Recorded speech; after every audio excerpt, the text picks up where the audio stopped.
Good evening. Welcome to our Wednesday Wellness webinar from United Medical ACO. My name is Kemal Erkan. Today is March 8th, 2023. This is our monthly event, and we have different panelists every month with our core team. We try to have a variety of guests with different expertise and trying to help our patients who is going through the diabetes, dealing with diabetes throughout their lives. So just to introduce our program for those who this may be the first time, well, today is the International Women's Day, so congratulations. We celebrate that in the United States and also in Turkey office, but for all those who are joining us, thank you. So our program is it's an accredited diabetes program. So Dr. Ripu Handal from First Aid Endo, he's our program director, and Caroline Weber is our head dietitian, and Donna Gunkel and myself are the administrator for the program. And also we have Roxana and Carla, two social workers who are helping our patients throughout their care that they receive from us. And today our panelist is, of course, we have Caroline Weber, who's going to address the nutrition part of it. And then we have Mekana Welshman. Mekana is a dietitian and exercise physiologist. So it's actually the first time we have someone with her credentials. So I'm going to actually stop sharing my screen here, and I'm going to have Mekana to introduce herself and start from there. All right, let me see if I can bring my PowerPoint up here. Good evening, everyone. My name is McKenna Welshans, and I am really excited to be speaking with all of you tonight, especially with it being National Dietitian Day. That's pretty exciting as a dietitian and exercise physiologist. So before I start, I guess I will finish pulling up my slides here. Before I start, I just want to share a little bit more about my background. Like I mentioned before, I am a registered dietitian and an exercise physiologist, and I'm credentialed through the ACSM, the American College of Sports Medicine, as an exercise physiologist, but I also have a certified strength and conditioning specialist background and an exercise medicine background. I've worked as a dietitian and a personal trainer for about 5 years now, with a variety of different clientele, and it's been really enjoyable just to get to know a variety of different types of people and different interests. And that's what I'm really passionate about, is using what I've learned in both fields to just equip people and empower people to really enjoy the fullest life that they can. I think that health is definitely something that requires some discipline and some planning, but it also should be something that's really improving quality of life and something that you really look forward to practicing. So that is my goal in working with each person that I've had the opportunity to spend time with. So tonight I want to focus more on the exercise side, and we'll touch on nutrition at the end of the presentation. But first I will just list some of the things that exercise helps us with. And some of those include blood sugar regulation, which is really important when you have diabetes, just because anything that we can use in our daily practice to help manage that is going to improve a lot of different health markers. So moving the body helps keep blood sugar more consistent and more stable. And over time, it can also possibly decrease your need for medication. So that's another really important benefit. And with that, it tends to improve your body's sensitivity to insulin, which helps regulate blood sugar. It also will decrease risk of heart disease and other comorbidities that often come along with long-term diabetes. It will help improve mood and energy levels. It can also help improve your sleep quality, regulate your appetite. And with all of that, it can also decrease your overall stress, which helps just even be able to manage our mood and even manage how we go throughout our day if we can decrease our stress levels. And then over time, exercise can really improve your balance and even functional capacity, just whatever it is you have to accomplish throughout the day, whether it be housework or physical labor of some sort. Exercise can really help with that process too. So I'm going to go into just giving you some practical tips on what it might look like to build your own exercise routine. When we develop recommendations for exercise, they're centered around two different things. We tend to focus on cardiovascular training, which is lighter intensity on the muscle groups. We're doing repetitive motion with all of the major muscle groups at the same time, which really stresses our cardiovascular system, our heart muscle, which is extremely helpful in regulating our metabolism and our blood sugar. And it just strengthens our heart so that we can be more efficient with pumping blood and nutrients throughout the body. So we're focused on getting our heart rate up, getting our breathing rate up with cardiovascular training. And then with strength training, we're a little bit more focused in on the actual strength of the muscles working. And we found that research has shown that when you can incorporate a combination of both cardiovascular training and strength training over time, it's a lot more effective in improving your health. So generally speaking, the American College of Sports Medicine recommends that when you are doing cardiovascular training throughout a week, you try to work up to being able to do at least 150 minutes per week of moderate intensity activity, or 75 minutes per week of vigorous intensity activity. And I'll break down what that would look like in future slides. When strength training is concerned, we try to have people focus on working all the major muscle groups. So back, arms, chest, legs, especially muscles connected with our trunk, because that helps just support our back and helps with posture and balance. We try to work all of those muscle groups at least 2 days a week, but we don't want them to be consecutive days because it's really important to allow for that time of recovery for the muscles. So when you are trying to figure out where to start, one really, really important aspect to this is what is fun for you? What is enjoyable? Because we are so much more likely to repeat things that we enjoy. And I think a lot of times when we hear the word exercise, we think inside this box of going to a gym and lifting weights, or going to a gym and getting on a treadmill. And that thought doesn't elicit joy for most people. So this is where I would encourage clients to think outside the box, think about what movement brings them joy. Is it gardening? Is it playing a sport of some kind? Is it going for a walk with a friend? It could be so many different things. Maybe it's dancing, and you definitely have to take into consideration where your own mobility is at, what the starting point is, and think realistically how we can progress toward that activity if that's not where you're at right now. So some examples of ways that you can incorporate both cardiovascular training and strength training might be, maybe if you're gardening, just trying to, lifting things, or even pulling weeds sometimes might simulate more of a strength training focus in that activity. Whereas if you're walking, or even like taking a wheelbarrow around, that might be more of a cardio type activity.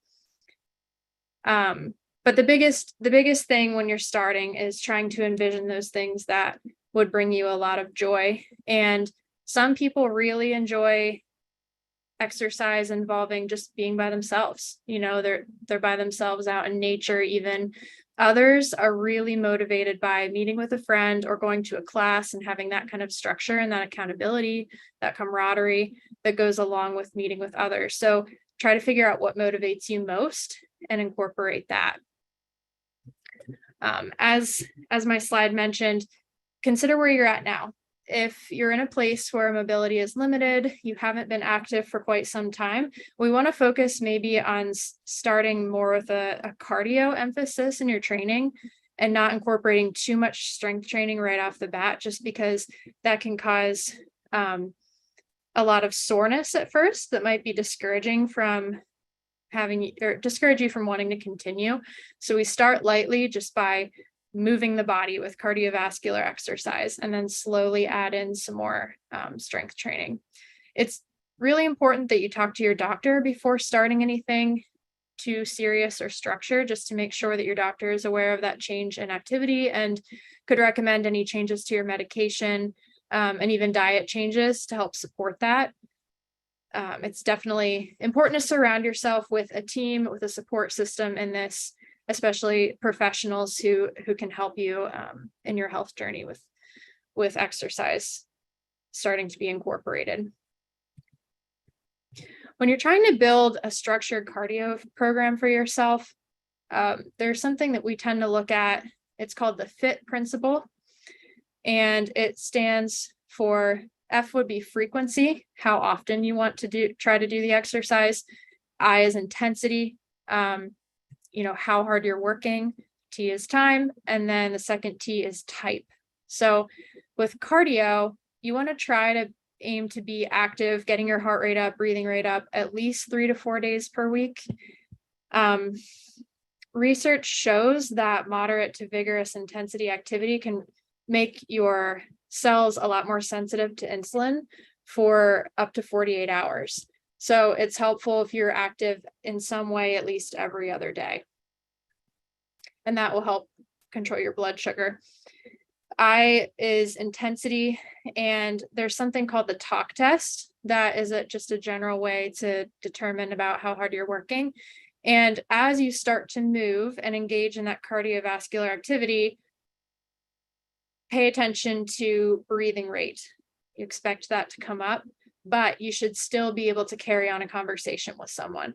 You might have to take a breath here and there, but you could continue to talk to them without it being a lot of effort or having to take a lot of breaks in between words to get that breath in.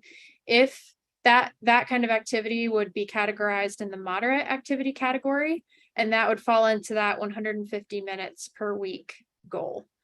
Now, if you would progress past moderate to where now you're really breathing hard and it's difficult to carry on that conversation, you're probably bridging into vigorous intensity activity. And that especially is something we want to be careful about when you're starting back into exercise, and something that I would want to see you working with an exercise physiologist or have your doctor give you recommendations on that, just because it does stress the body a lot more, and it's better to stay at a lower intensity level of activity at first. But like I said, if you really kind of start to bridge into that space of having difficulty carrying on a conversation, you're probably more in the vigorous activity category. And I would just encourage you to slow back the intensity down at that point. Now, as far as time goes, if we take the 150-minute recommendation and broke that out over 3 to 5 days, that's kind of how you would determine how long you'd want to work out each time. An easy way to look at it might be maybe you work yourself up to being active 5 days per week for 30 minutes. That would be a good way to break it down. But if you haven't been active, you don't want to jump right into that volume. We want to progress the body incrementally into that. So if you're currently inactive, probably about 10 to 15 minute bouts would be a good place to start. And then every 2 to 4 weeks, maybe you're increasing just a little bit more until maybe you can maintain that 30 to 60 minutes of activity comfortably. And again, it should be in the moderate intensity activity category. Type, that's for you to determine. Again, it should be something that's enjoyable, something with it being cardio focused, it should be something that's rhythmic, where you're using all the large muscle groups and your breathing rate and your heart rate are up. So that's, again, where you have a lot of flexibility. It could be it could be going for a swim, it could be brisk walking, it could be riding a bike. Later on in the session or the presentation tonight, I'll share a couple more ideas for if you're starting from the place of kind of limited mobility, some ways that you can get a little bit creative and get your heart rate up even from maybe a seated position. I'm going to progress into recommendations for a strength program. Like I said before, strength is not something that we do quite as often as cardio. And you definitely don't want to do it back-to-back days if you're working the same muscle groups. Sometimes people will get to the point where they are strength training every day, but they'll usually alternate. Maybe it's upper body one day, lower body the next, then upper body, then lower body, so that the same muscle groups aren't getting worked back-to-back. That would be the goal with strength training. If we're looking at the FIT principle again, as far as intensity goes, it might be a good idea to start moderately. So choosing a weight that you can pick up and maintain good form for about 10 to 15 reps. And then over time, you can slowly increase that rep count as you get stronger. But say, for example, you are going to do squats. Your first time might involve doing 10 squats, and then 2 days later, you'd do that 10 squats again. And over the course of a couple weeks, you would increase to 15 and then maybe 20. And once you can do that exercise comfortably with safe form about 20 times, you can probably add a second set on of that. But at first, you want to start with just one set because you don't want to overstress the joints.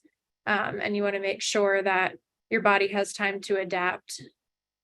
So that, because when we overstress the muscles, when they aren't strong enough to keep proper form, that's when we can become at more risk of developing injuries. And then as far as type goes, it could be a variety of different things. If you have a gym membership, maybe you can go and use machines. If you are just working out from home, maybe you have some dumbbells or some bands. Some people will even get creative and you'd use household items like a milk jug or some cans of beans or something like that. It doesn't have to be an official weight or band for it to work. So that's where I would encourage you to just consider what you have available to you. You can also just do body weight stuff too. We don't always need to be holding something to get to stress those muscle groups. So my biggest encouragement to you is, if you don't have a background in strength training, that you watch videos of trainers explaining proper form, or you hire a personal trainer, a physical therapist, or someone who can guide you through that activity, because it's extremely important that you aren't lifting with improper form, because it just really increases your risk for injury over time. Recently, I heard someone make a really good point about the fact that the human body is capable of moving in all kinds of directions. So it's not that just like, we do risk injury with that one time that we kind of lift inappropriately, but it's more so if you routinely are performing squats with improper position or improper form. It's the repetitive motion in a compromised position that will really increase our risk for injury. And so that's, again, why I encourage people to set that really solid foundation for themselves.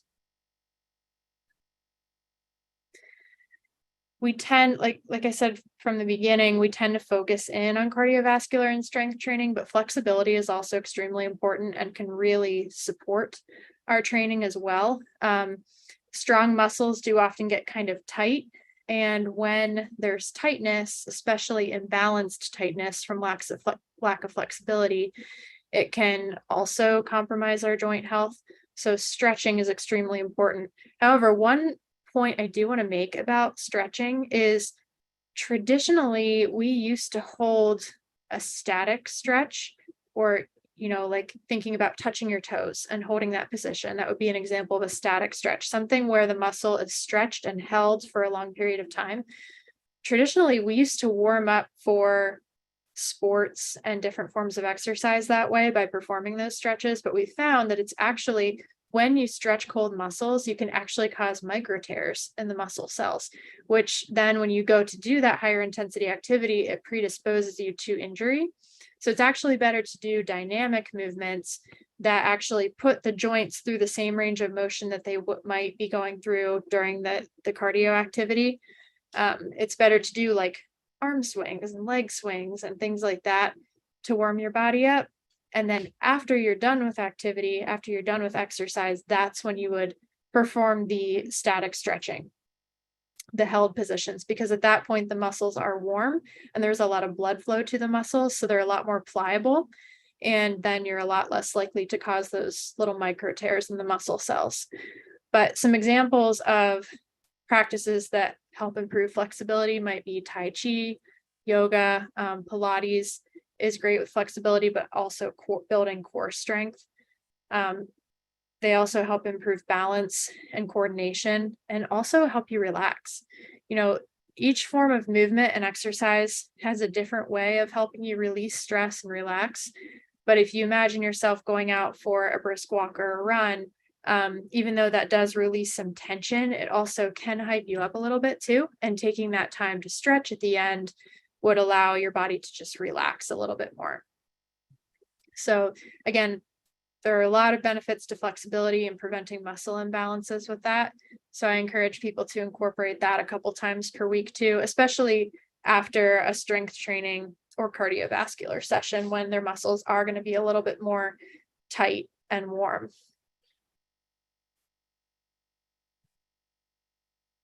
I mentioned before about considering where you're starting from.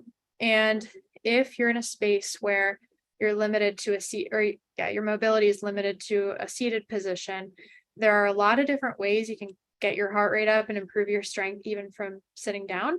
And this is one way, you know, something where, again, it's the rhythmic motion, moving the muscle, moving your limbs, and using different muscle groups in a repetitive kind of motion to get your heart rate up. And here, this person is marching. So that's one way to work your core and your lower body while also getting your heart rate up seated. There are also recumbent bikes that you can get on that provide a lot of support for your body, don't require as much balance as a typical bike, and are very low impact. So this is another option. There are also hand cycling machines. If you're in a place where moving the legs is difficult, you can also just get your heart rate up by moving your arms on a machine like this. Or, you know, even if you don't have access to a machine like this is where just doing that motion seated at home, maybe you're even holding some light weights to add a little bit more resistance. You can get a little bit creative depending on what you have available to you. This is an example of a strength exercise you could do from a seated position. If you had dumbbells or bands, you could work upper body this way. And there are a lot of videos online guiding people through exercises from a chair. So I have here 3 websites that provide some really great quality exercises from a cardiovascular standpoint and a strength training standpoint. Fitnessblender.com is a good one. They have a great database of free exercise videos, some of which include some chair exercises. And then CaliforniaMobility.com also has some good ones, and More Life Health. So if that's something that interests you, you can go to any of those websites and just see if they have videos on there that would provide instruction in a way that you would enjoy incorporating into your routine. This is another visual of how you can get creative and move your body, whether it involves swimming or some kind of body weight exercise, resistance training. Finding a personal trainer who can just guide you through that whole process. Even rowing is another low impact form of cardiovascular training that people enjoy, going for a walk. And then yoga, anything related to balance. Although I will say that moving more really stimulates the neuromuscular connection from your brain to your muscles. And even just simply by moving more, it can improve your balance and your coordination. But strengthening those muscles then through resistance training is really effective at improving balance. So you don't necessarily have to do balance training. Any of these activities would help improve balance just because of the way that they improve the connection from your brain to your muscles and improve the strength of those muscles. I would like to transition into nutrition. As a dietitian, that is really, really key in this whole process. We can work really hard on our physical health through movement and exercise, but we need to be backing it up with, did my screen just stop sharing? Oh, I got it. You got it. Okay. Can you see it all right? Yeah, so I'll take it from here. So on the transition, but we have. He has a couple more slides. Oh, perfect. Okay, sorry about that. I'm so sorry. I thought. It's okay.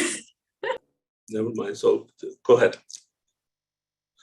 I thought it was your slide. Go ahead. You can take over. My apologies. That's okay. No, you're good. So you said you can see my slides still, correct? You can't see it right now. We can't see right now, so you just need to reshare. Okay. I had a surprise here, so then I kind of just wrote To be it. fair, it said nutrition. So. No, I have something a bit funny, but it's too late now. Okay. So Sorry sorry. about that. Whoops. All right. So really quickly, I just wanted to cover a couple things about nutrition because that really, really can help or hinder our progress with our overall health. There's so much conflicting information out there that when I am working with clients, so often they are unsure what to trust, what to believe, what the best way is to go about it. I am very flexible in my approach to nutrition because I think there are a lot of ways to do it well, and in an effort for you to personalize it and make it feasible for your own lifestyle and even enjoyable. I really encourage clients to be realistic in the goals they set in their nutrition, but there are a couple key things. And some of, if I were to break it down into like 3 different topics, number 1 would be timing of nutrition. I am a big believer in eating early in the day. And a lot of times if people are exercising early in the day, it's easier to work out fasted. And that's not generally something I encourage people to do. When we fuel our workouts, we are priming our metabolism to really function at its best. So even just a little bit of a snack, anything that your stomach could handle pre-workout, that is going to be a better option than working out fasted. It's really trendy to work out fasted, but it's really not best for giving our body the nourishment that it needs. Along with that, hydration is extremely important. So I really like to see people drinking consistently throughout the day, and that can really improve energy level, really decrease inflammation, and improve overall recovery from exercise bouts. And I really also like to see people incorporating as much variety as possible. Our bodies tend to respond pretty well to plant-based food, plants, especially in the form of fruits and vegetables, whole grains, legumes. They just pack in a lot of really important nutrients for us. So my approach is whole food focused, realizing that not every single thing we eat is going to be whole food, and that is okay. But trying to make that the foundation of what you're doing can be really, really helpful in maximizing the nutrients that you're taking in. And then just trying to eat consistently throughout the day, maybe every 2 to 4 hours or so. It doesn't necessarily mean we're eating more, but that more consistent energy intake will allow our metabolism to function at its best. And especially when we're considering exercise, our body is in this mode of recovery, and that's why it needs more consistent nourishment throughout the day. I talk about at the end of this slide having fatty fish for the sake of omega-3 content, because omega-3s are something that are often pretty deficient in our diets, and they're really a really powerful anti-inflammatory. And one of the best ways to get those in is just by eating 2 servings of fatty fish like salmon or tuna per week. So in the next slide, I provided two different fish recipes, and maybe these can be shared in the notes on the video. There's a tuna salad recipe that's really good, and tuna salad is delicious with something like whole grain crackers, or even you could stuff it into those mini peppers that you buy at the store sometimes. That's a really good way to eat it. And then baked salmon with some kind of high fiber starch like quinoa or brown rice. And then some kind of roasted veggie is really delicious as well. So if you aren't a fan of fish, I would encourage you just to be a little bit adventurous with your palate and maybe give these recipes a try and see what you think. That is all I have. So feel free to jump in, Caroline, if you're ready to share what you have. What a beautiful nutrition intro. I loved it.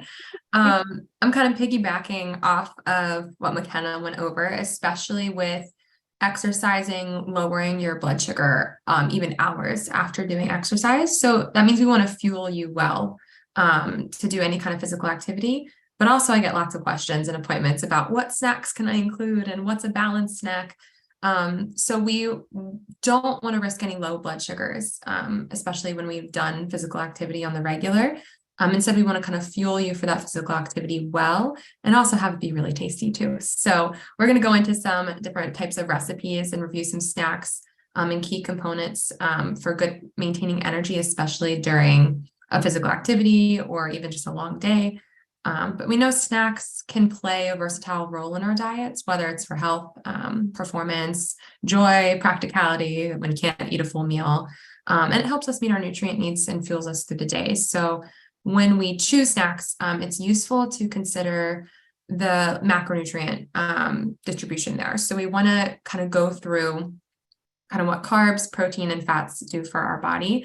So we know that carbs are the main source of the body's energy, and it's the preferred source of energy. So if your goal is kind of more sustained energy, then we kind of opt for a slow digesting, high fiber kind of fuel. If you kind of need that quick energy, right, we could look at other different sources of carbohydrate, maybe some fruit.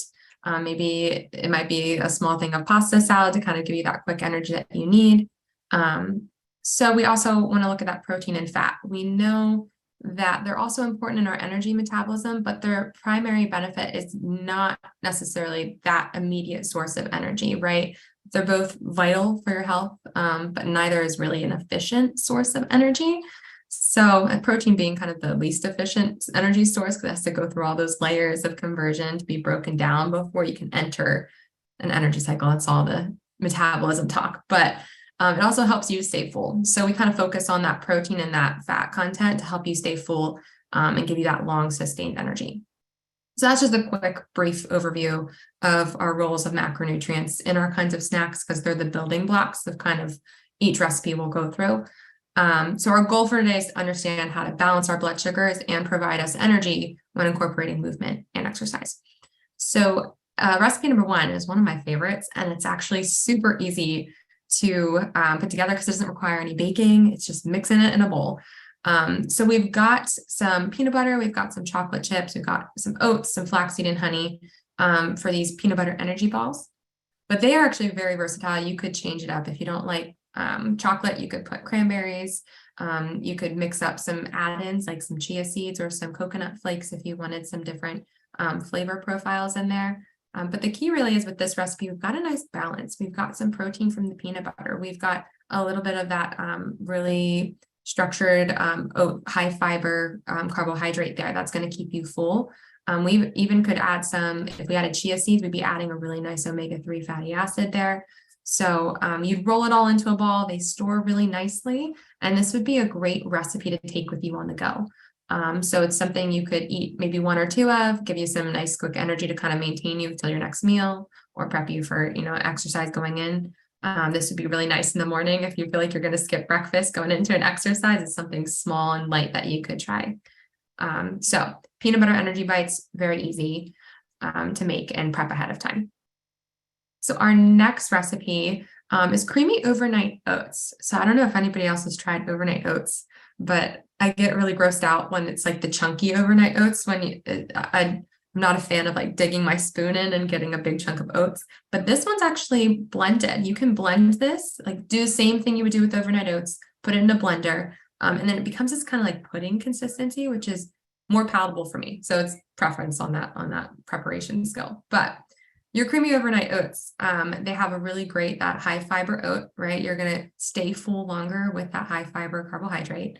We've got some plain Greek yogurt, which is going to act as a really great protein to keep you full longer. You could even bump the protein up. Say you're going to eat this after an exercise routine and you kind of want something more filling. You could add a protein powder if you wanted. You could add some peanut butter. You could kind of mix it up with what preference you have. So all these recipes are pretty customizable, which is really nice because we all have different taste preferences.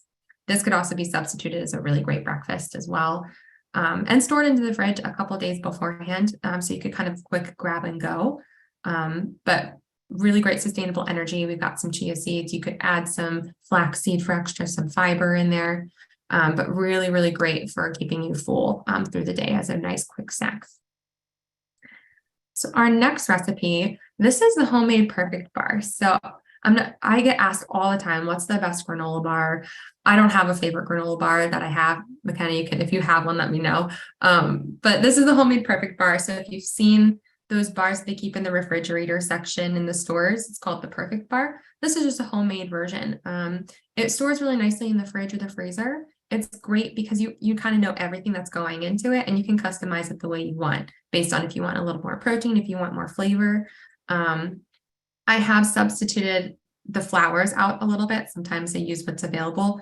Don't use regular flour because foodborne illness isn't great. So stick with coconut flour, almond flour, oat flour. Those flours aren't the contaminated kind that need to be cooked and things like that. So you can mess around with this recipe as much as you want. Go for a protein powder if you want. If not, you've still got some really great protein in that peanut butter or nut butter that you're going to use. And so this would be a really great one to take with you on the go as well. I like this in the middle of my day more than in the morning. Sometimes it's a nice sweet snack in the evening. You can kind of time it around when you want to be most active in your day, or if you just need a quick snack. So next is quinoa egg bites. A few webinars ago, I had introduced egg bites as a recipe. They're not my favorite because I'm usually hungry within a couple hours after eating them. So this one is a really great recipe if you want to stay full a little longer because it's got some quinoa in it. So you've got a really nice carbohydrate in there that's going to work with your protein, work with the fat and the cheese, and it's going to help you stay fuller longer. So there's a common theme with all of these snacks that we're going through, and we want them to be sustainable, right? So we want to have a good proportion of protein, carb, fat, because not only is it sustainable for your energy, your blood glucose is going to be really happy too. We always talk about in counseling, pair your carb with a friend, pair it with a protein, because your blood sugar is going to respond really well to that slower digestion of the carb. So quinoa egg bites, really nice, also customizable. If you don't like vegetables, you don't have to add them in, but you can really mix it up, add some spinach. You could add some turkey sausage or regular sausage or some ham if you wanted to kind of give it some different taste profiles. So we can really customize this the way you want it, but it's also nice because all you got to do, you could eat it cold if you wanted to, but all you got to do is pop it in the microwave, and it's something really quick that you could grab before your morning workout or maybe as an afternoon snack after a workout. Really, the goal is to kind of give you that stable intake through the day while maintaining those blood sugars.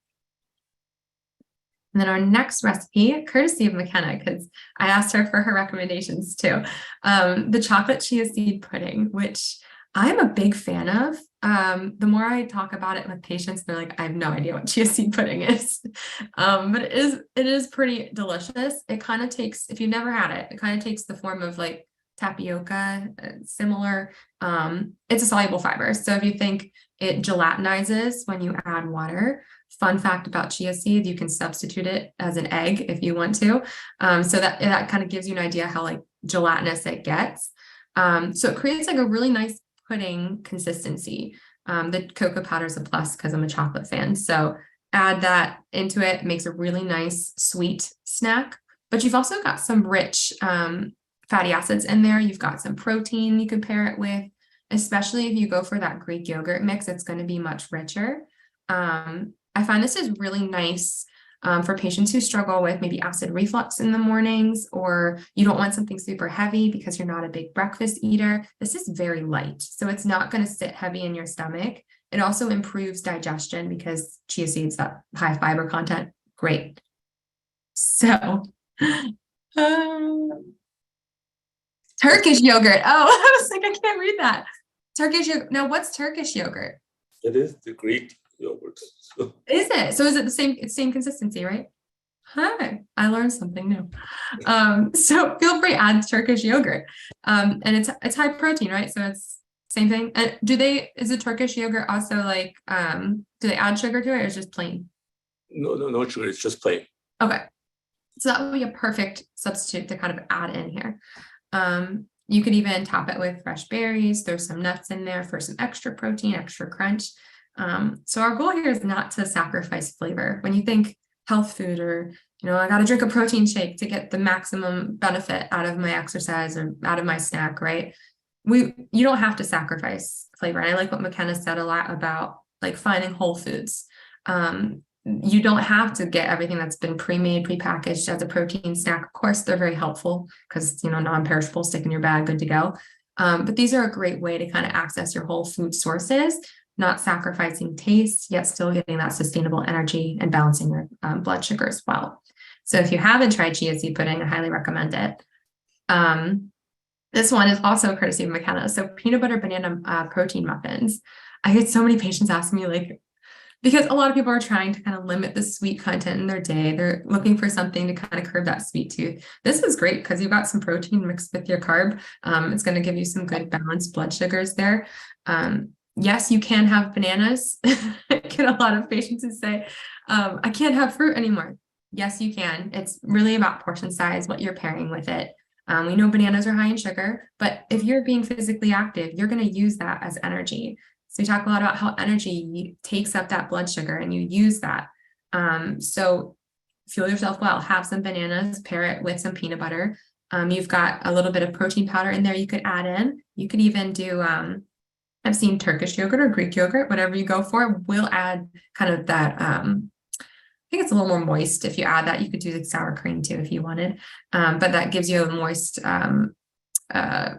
cake density there. And then same thing with the bananas, that's going to moisten your muffin as well.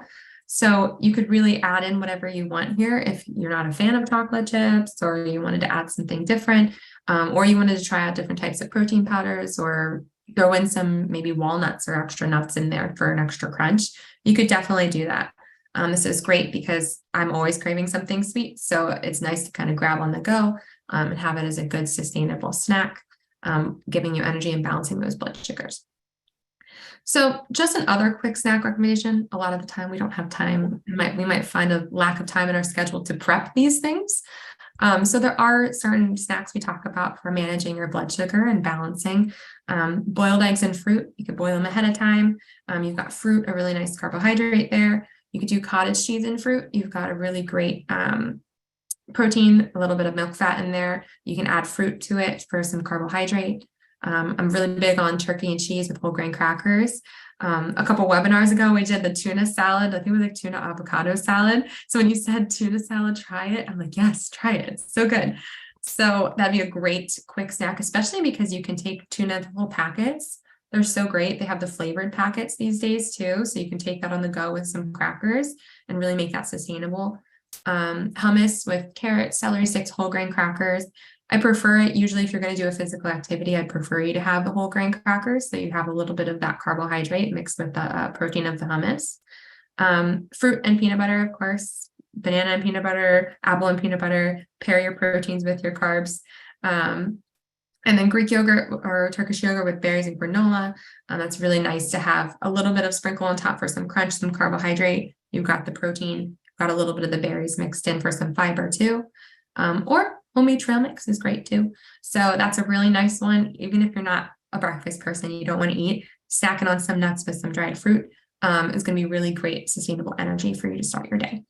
So that is an overview of some quick snacks we can kind of go through, and just ways to kind of keep us fueled through our days and through physical activity and getting into it. Yeah. One of the things that I thought you guys were going to mention with the exercise, I thought patients were, well, anyone actually, not just the patients, struggling. One is the record keeping, so that everyone has like some. Oh yeah. And then keeping this. So now I'll tell you how useful this is. So once you start doing this, you also need to get one of these puppies. Okay. So this is real numbers. So this is my puppy. Joshua. So this is my year average before the puppy. And right now we are at 6,400 steps. That's real numbers. So now, but I think the really like having, because there are some days like last night was cold, right? But we still need to go out. So, and if it's, I don't know like how much we walk, so I can just tell you right away. So knowing, so we walk 2 miles after 9 p.m. So I wouldn't do that if I didn't have the puppy. Right? So like that's something that's kind of pushing you to do it. But I think the record keeping is important. So especially if you want to kind of know what the progress is, like having this available, because everyone keeps their phone all the time with them. You don't need a watch. Like you don't need to have one of those expensive watches. So as long as your phone is turned on for the fitness, it will record what you are doing. Now, the other thing is I shared kind of the links that you have on that specific slide that you have. I shared it on the video. So, but one thing that we keep probably repeating this, the total weekly exercise time is about 150 minutes at a moderate rate. And it's like 75 minutes if it's a little bit more access. So this is really not a lot. So just to keep us healthier, keep the circulation better, and it does help almost everything when you move throughout the day. And then you have to have reasons to do. And one of the things that I mentioned in some of our sessions is when it's cold, where are you going to walk if you don't have the gym membership? Well, go to grocery shopping and just walk all the aisles, even if you're not buying anything. That was something that we learned from Dr. Osmani. Or go to the mall and then just walk, just take a full walk around. The Christiana Mall is huge. I'm sure you can get easy like 3,000 to 4,000 steps with one full cycle. So I think there's a lot of ways to do this. Now, one other thing that I want to share is engaging patients. And I think someone like McKenna, like yourself, who's able to help patients with their start, because some of these patients may not be your bodybuilder type people, right? So these are people who are older, elderlies, mid-age at a minimum. So they really need to see if this is an option. Many insurances do have incentive for activities like having a personal trainer. And I'm hoping that maybe we can give your information out there to our patients, not just for the session only, but we can actually share the contact info for you so then maybe patients can reach out. And I do want to share one of our letters that we start sending to our patients, so then they will be receiving these. Actually, there are a couple of them. And I'm going to just share my screen. And I think making sure that our patients really understand what they have, so what they will be getting from us. This is one of the letters that we start doing. I'm going to zoom in a little bit. For those patients who may be high risk for heart attack because of their A1C being over 9. So this is a huge issue for our patients. The other one that we just incorporated is for the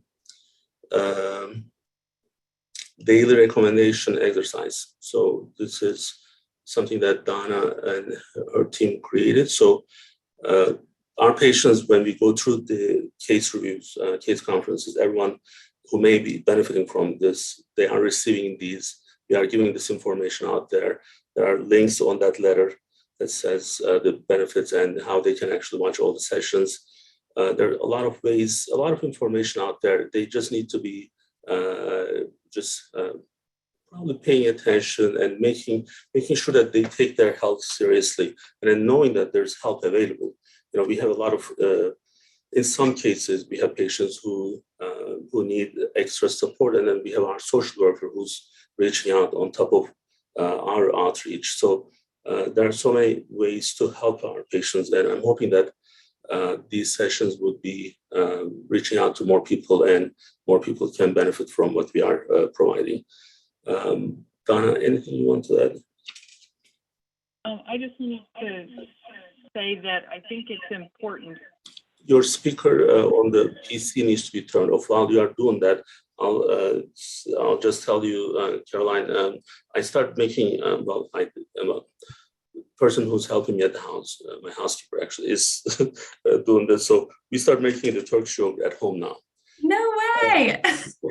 One of the things that we have with yogurt is those yogurt that we buy, they are not your typical yogurt. There's a lot of stuff in it.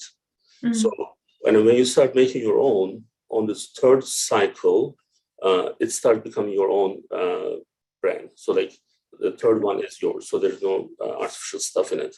So we tried several times, but finally we are on it. So now, I mean, my mom, my sisters, they all make it back home. So now we start doing it. It's so simple. I didn't know how simple it was. And also, yogurt can be a little bit expensive here. Yeah. You do your own. Actually, it's way too simple. Maybe at the next our next session we can. I have to say I want to learn. Share. So we bought all these jars and everything, so they're so. But I think it would be useful for our patients to know, because the way that, like, especially with the berries, when you are mixing them with natural yogurt, I think you'll benefit from those a lot more than if it was just the regular yogurt that you are buying from a store. So, Donna, are you back? Can you hear me now? Yes. Okay. Hallelujah. I was just going to say, I thought it was really great in your presentation, McKenna, when you talk about, where patients can begin, because Caroline and I can say that with some of our patients, like in the support group and things like that, they do struggle sometimes with, I think, activity, and seeing some of those movements where people can do things from their chair. I think that's encouraging for patients to think, I don't have to get up and physically go outside, or like you said, go to a gym, that they can actually be sitting there in their own home and still be, getting some physical activity, and hopefully building that up over time. I think sometimes if we're watching TV even and we're doing those activities, we may slowly be able to increase that without even really thinking about it, because our mind's focusing on something else, and we're doing it for 5 minutes a day, and then 10 minutes and 15 minutes. So I think, again, that's very encouraging to show that everyone can get activity or exercise in some form. Right. Yeah. And one more thing I'll add about that I just thought of is just the fact that you can build in, we want to be realistic in our goal setting and where we start, and then create as much joy around that activity as possible, but also realize if we're out of the habit of movement, it's not necessarily going to feel good right away. But trusting the process, that building in that habit you will reap the benefits with time. And at some point, you won't feel like you're pushing against a wall any longer. It will be something that you come to look forward to, you feel really good doing. And, that is one thing, is just getting over that initial hump of starting. And sometimes you just, we try to create, like, as, I guess, the least amount of barriers possible, right? And like focusing on enjoyable activities and focusing on being realistic and starting small. But recognizing there will still be somewhat of a hump to get over, and trusting like that will pass. And the more consistent you are with it, the more enjoyable it becomes. Absolutely. Again, for those who's not able to have that start on their own, there's McKenna that they can reach out, and then maybe they can start with her. I'm hoping that we can have you back again, and then do some other sessions, and then cover this exercise from different angles.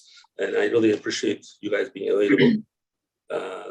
And Donna did miss it in the beginning, I believe, but today is the Global Women's Day. Again,